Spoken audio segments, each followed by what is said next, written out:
Hey folks, it's Lindsey Hudson with SPS back in the building at the University of Michigan with the coach, Jim Harbaugh, our guy. How you doing? Great to see you again. Yeah, good to see you too. Always a pleasure representing for the Horatio Williams Foundation. First of all, thank you for bringing us up and cooking. You stayed up all night cooking all the food for us. I wish I could take credit for that. Yeah. But talk about your relationship with Horatio Williams. It's his birthday, by the way. I know. Happy birthday. I know. And then bringing all these coaches from Detroit up to see your facility and talk to your team and all that. Yeah, just tremendous fellowship, guys that love football, and many of our players have been coached by many of the coaches here. Just learning. Us learning from them learning from us, hopefully, and just people that have a love and passion for football. Yeah. Getting together, and Horatio, he's got a great passion for people, the human race. Sure. I mean, it's what I love about him, and he's really about what. And I use him as a great example and inspiration. I mean, somebody that's waking up every day, attacking each day with an enthusiasm unknown to mankind, and always knowing there's room for improvement. Right.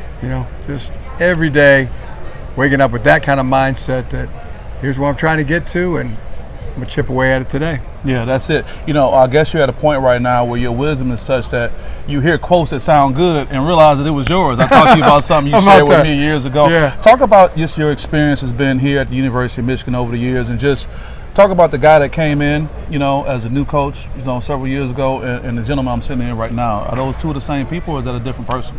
No, it's pretty much the same person. I think once you hit at least 40, maybe 45. I mean, you pretty much know who you are. I came here at age 50. I mean, I was pretty much who I was. You were who you were. Yeah.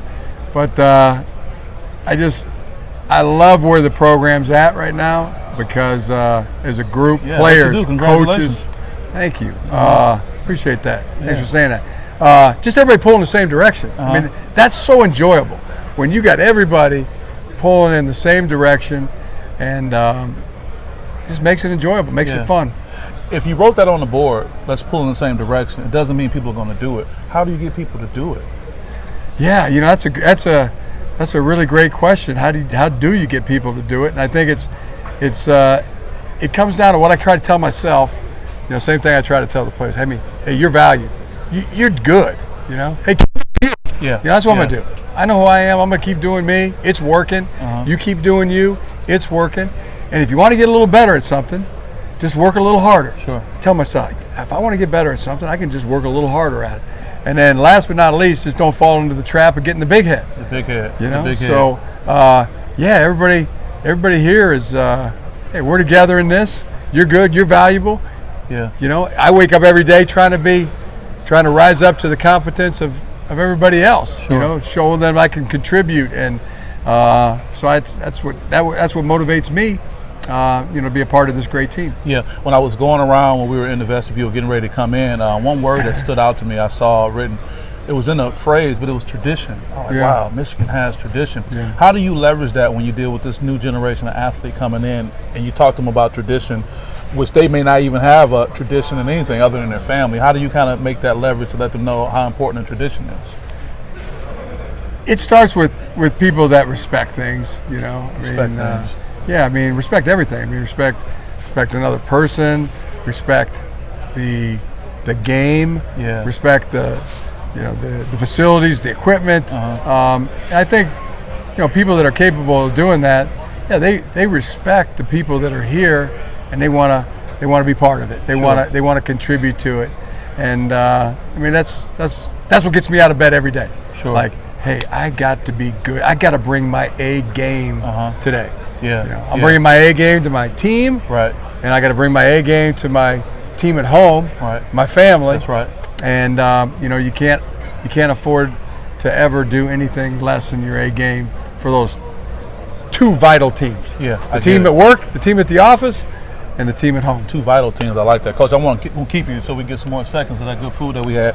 You talk about this generation of athletes and great guys being able to come to Michigan and play. But just because a guy is great, does it mean he can be at Michigan playing? Well, any talented, motivated player, we're certainly can play here. Yeah. You know, if they're motivated to do it. You said talented and motivated. Talented, yeah. By your effort, you will be known. By your talent and your effort, you will be known. And your effort. So those two things: give your talent, give your effort. You know, it's almost biblical, really. It is biblical. You know, not shall a good tree produce bad fruit, and not shall a bad tree produce good fruit. Oh man, pass the plate on that one right there. By your talent and effort, you shall be known. Do you think our young people miss that sometime? About the effort part? Yeah, I mean, just try to point out the importance of it. You know, but I don't know. Every generation, I'm probably like working on. I know my grandfather's generation, my dad's generation, my generation, my son's generation. Now I got grandkids that are in the net. So I know a lot of generations. You're touching all of it. Yeah, and one thing I can tell you is like every single time it came around, like when I was 18, 19, I mean, the older generation was saying my generation was going to be the ruin of everything. Wow, isn't that something? And you guys have become the standard bearers now.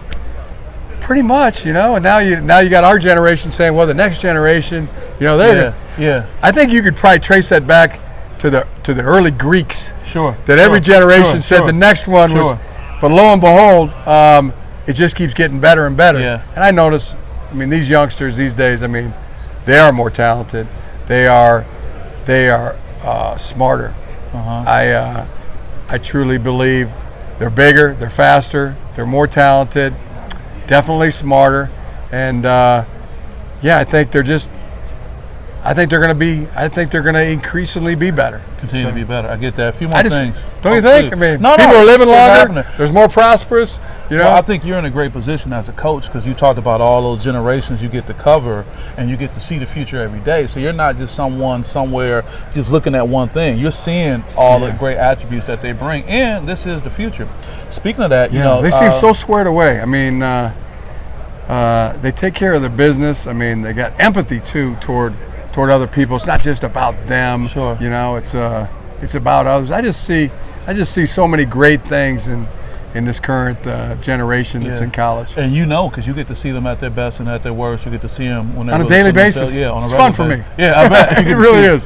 We met your QB assistant / graduate assistant, Coach Mimi. Yeah. You have a young lady that's come on board, formerly a basketball player at Georgetown in BC. You brought on board, and it got to be special because QB. I mean, that's your wheelhouse completely. What does it say about her coming on board, being part of this program? Yeah, Mimi Bolden Morris is former point guard, leading scorer, played at Georgetown, played at BC. Looked at first at her grade point average, you know, right up there near 4.0. Wow. And also as a student athlete. But just the more I talk to her and the perspective I gain, I mean, I really believe there's a crossover between playing point guard and quarterback. There you go. You're distributing the ball. You know, you got to see that spatial awareness. I just thought that there was some perspectives that she could bring us that would benefit me, benefit our football team, and the fact that she's really hungry to do it, and really driven in a way that for example, when we first started talking about this job, she started going over to the Georgetown football program, volunteering her time, trying to learn, what it was like to be a football coach. She did so well, the Georgetown staff tried to hire her as a full-time assistant. Really? Yeah, but she had fortunately given her word to be a graduate assistant here. So, oh, wow. So, really that speaks volumes. Yeah. That speaks volumes for what her drive is. Yeah, and I have to ask finally, you brought your former player, Colin Kaepernick, back for the spring game. I mean, you guys have a great relationship. Talk about, you shared with me and others, what was that experience like with him being here for the players and everybody else?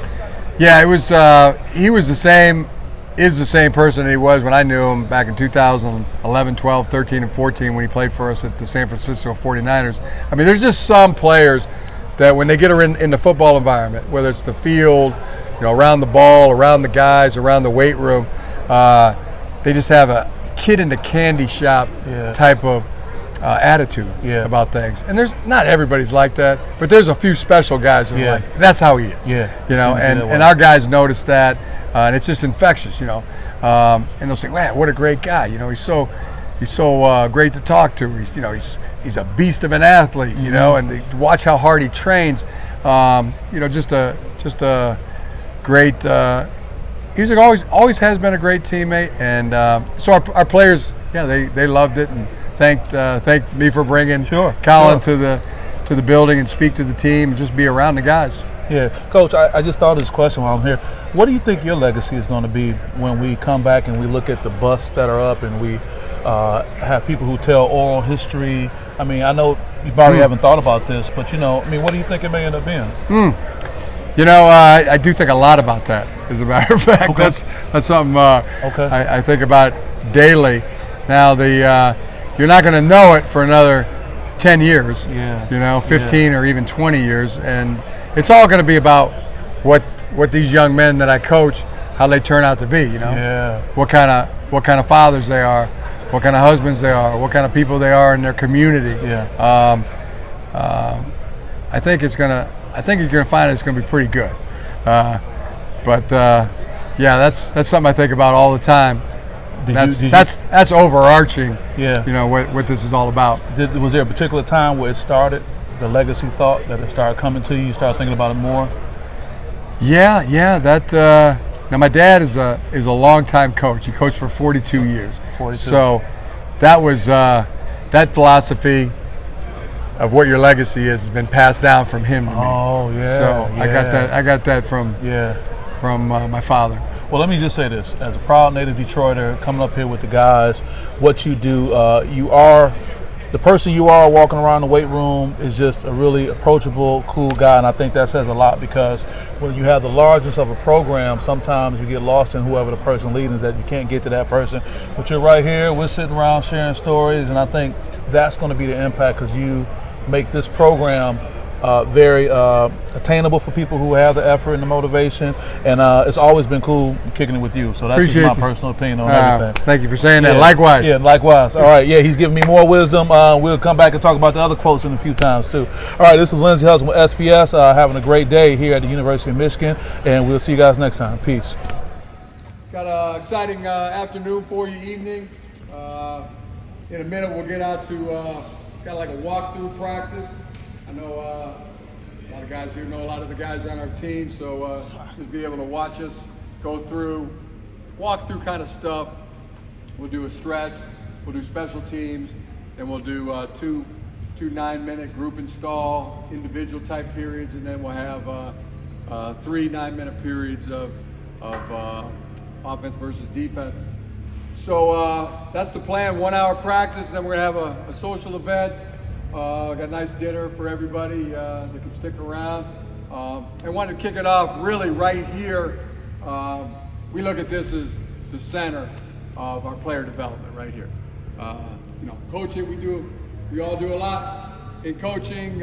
We feel like that's as strong a piece, but what takes place here, we just feel the door is always open to getting strong. And no matter what age you are, the biggest thing we try to do, and I'll let Herb talk about it, is put guys in competitive situations, right?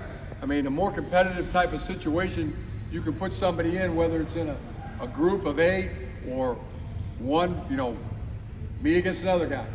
Just that constant trying to elevate yourself and in competition with somebody in your position or across the ball, whatever it is. We try to find that as much as possible, because you just see it all the time. I mean, guys will practice a certain way. Usually that transfers over to the game. How they practice is how they're gonna play in the game. But not so often. I mean, only 3 things are gonna happen. A guy will get in the game and he'll do his job, take care of his business. Hey, you can count on me. I'm gonna do my job. Or some guys will shine in that competitive, lights are on, it's time to go, game time. And then some will melt like butter on an English muffin in a toaster. They'll just fall apart. So the more we can put them in those kind of competitive situations, right, and get them used to that, and build that callus, we're going to try to, we're going to attempt to do as much as we possibly can, and getting them stronger, getting them faster, getting them more flexibility, mobility, more agile and stronger is what takes place here, plus getting him in those competitive situations so a guy can, hey, he can take care of his business, he can do his job, or he can shine, or get used to not melting like butter in a toaster. So I'm going to bring up Ben Herbert.